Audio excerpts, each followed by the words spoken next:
guys, in this week's video we're going to learn all about ingrown hairs. We're going to learn what they are firstly, then we're going to learn how you can prevent them, what to do about them, and when to seek medical advice about them. Now, as I always say in every single video, this is going to be quite a long video, jam-packed, full of information. So if at any point you want to find any specific information, then click in that description below, find the chapter that you want and watch it, because I know you're a busy guy just like me, but I would highly recommend you watch the whole video and learn everything about the topic. Okay, so first of all, what is an ingrown hair? It's very simple. It's exactly what it says in the name. It's a hair that hasn't popped out of the skin, so it's growing underneath the skin, so it's ingrown. It hasn't grown out yet. Now, one of the most common causes for this can be dead skin. We can get dead skin forming on top of the skin, which doesn't allow the hair to grow out, and instead it grows horizontally. So in terms of signs and symptoms to be aware of for an ingrown hair, it's pretty simple. The most common symptom that you got to look out for is a bump on the skin where there's no hair coming out. Now, usually in that bump, it's dark in color because your hair follicle is stuck in there, it hasn't come out. And sometimes it can get infected as well and become filled full of pus as well. This can happen as well. Now, the most common places to get an ingrown hair are usually places where people shave or cut hair. So for example, your face, your hair, if you're getting a fade, for example, if you're getting a really low grade cut, if you shave any of your body, anywhere on the body hair that you potentially shave with a razor, they can all be at risk of getting an ingrown hair. Okay, so now that we know all about the signs to look out for an ingrown hair, the next question is, how can we prevent it happening in the first place? So we're going to go through some tips and see what we can do. Now, one of the most common causes of an ingrown hair come from shaving. And from that shaving and cutting the hair very close, or if you've got curly or coarse hair, it can then cause the hair to kind of flick and retract underneath the skin. When it gets underneath, it's then very difficult for it to get back out. So tip number one is all about warming that area before shaving. Now, you may have seen at the barbers sometimes, if you're seeing a wet shave being done, they get a hot towel and warm the area, and this is a perfect example of warming up that area to help this not to happen, so preventing it from happening.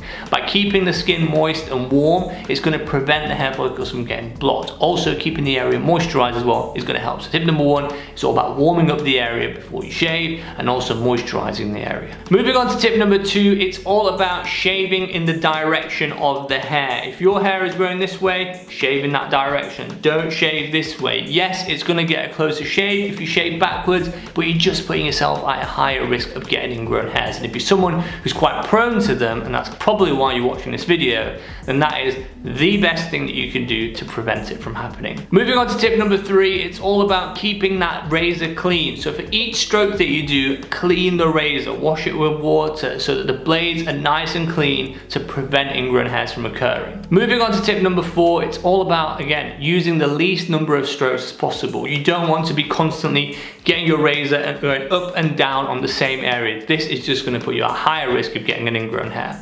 Also, once you're done shaving, you need to cool down the area, potentially with a cool towel, just to cool down your skin and help it retract. And lastly, make sure that you're using a new razor each time that you shave. You don't want to be using a dull blade. Dull blades can again increase the risk of getting an ingrown hair. So these are the tips that you need to be doing to prevent it happening in the first place. Now, one last thing before we move on to treatment of an ingrown hair. Some people are just at higher risk of getting ingrown hairs because their hair is curly, because they have thick hair. For example, you commonly see razor bumps on certain people who have thick beards, who are using a razor. Unfortunately, razoring might not be the best option for someone who has a thick beard like that, because all it's going to do is help that skin get under the skin and get trapped, causing those razor bumps, also known as pseudofolliculitis. So it might be worth speaking to a healthcare professional as well about different treatments that are available. For example, maybe using a cream to remove hair, or also maybe getting laser therapy to get that hair removed on those certain regions that are very, very thick. Okay, so we now know all about preventing ingrown hairs, but what are you going to do if you do have an ingrown hair? Well, tip number one, which is probably one of the best things that you can do, is all about getting a small little wash towel,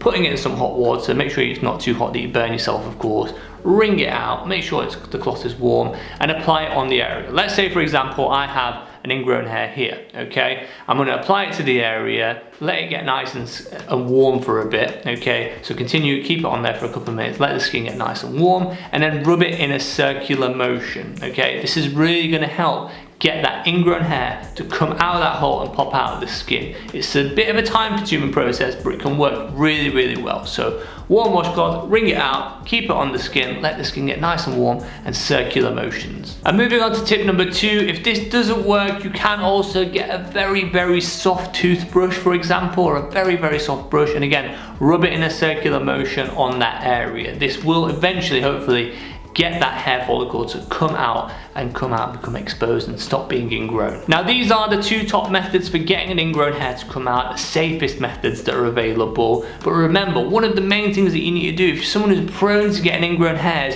you really need to look at what is that cause, what is causing it, because all you're going to do, for example, if you're constantly shaving with a razor, you're just going to aggravate it and keep on increasing those ingrown hairs and keep on increasing your risk of potentially getting infected and having any problems. So you really need to reflect and think to yourself, well, I'm doing this and it's making my ingrown hairs worse. What are my other options? Could it be that I start trimming my hairs instead, you know? Or if you're constantly getting waxed and then it's causing ingrown hairs, could it be that you trim instead or try a different hair removal therapy? Now another good idea is to wear looser clothing. If you're wearing tight clothes, that can also increase your risk of ingrown hairs. Remember how we explained how it can go into the skin and then not come out? So tight clothes can also do that. They can rub and cause that friction and potentially get more ingrown hairs and more problems for you. So looser fitting clothes are also a good idea if it's anywhere on your body. Now in certain situations, this is the only situation I would ever advise using a sterile tweezer. If you see that the hair follicle has come above the skin line, so it's there, it's above the skin line, so you're not damaging the skin, you can then use a tweezer to sort of grab the tip of it and pull out the remaining ingrown hair. This is the only time I would recommend doing this. I wouldn't recommend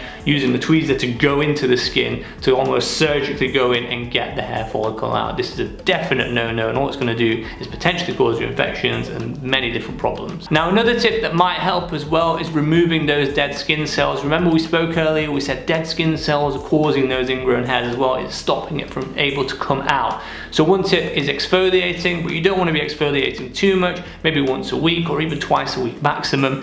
And that's just to get rid of that dead skin cells that are on the area. If it's somewhere that you're more prone to getting it, you know, maximum twice a week, but preferably once a week will do. Now if the ingrown hair is becoming a nuisance, it's not coming out, it's stuck there, the last thing you want to do is doing anything sort of surgical and trying to get it out. Speak to your healthcare professional. There's many different options available. One of them is that they can use something sterile to get it out. Or for example, they might give you some different forms of treatments, they might give you certain creams, they might give you certain steroid creams to use in the area, or they might give you some antibiotics because it might even be infected. So there are many different options that your healthcare professional can do, but don't just do it on your own because you're just putting yourself at risk. Now in terms of seeking medical advice, sometimes, like I said, the ingrown hairs can get infected. So what are the signs to look out for? So for example, if the area of the ingrown hair is getting red, it's hot to touch, it's angry, it's getting worse, it's spreading, these are all signs of infection. Also, if there's any pus in it, if there's pus coming out, these are definite signs of infection. So this is what you need to be looking out for. So if you're struggling with any of some sort of symptoms, you need to speak to your healthcare professional, because if you don't get that treated, it can just become worse and worse and cause you many different problems. So I really hope you found this information helpful. You now know all about ingrown hairs, what they are, what causes it, how to prevent it in the first place, which is probably one of the most important things when we're trying to get rid of ingrown hairs,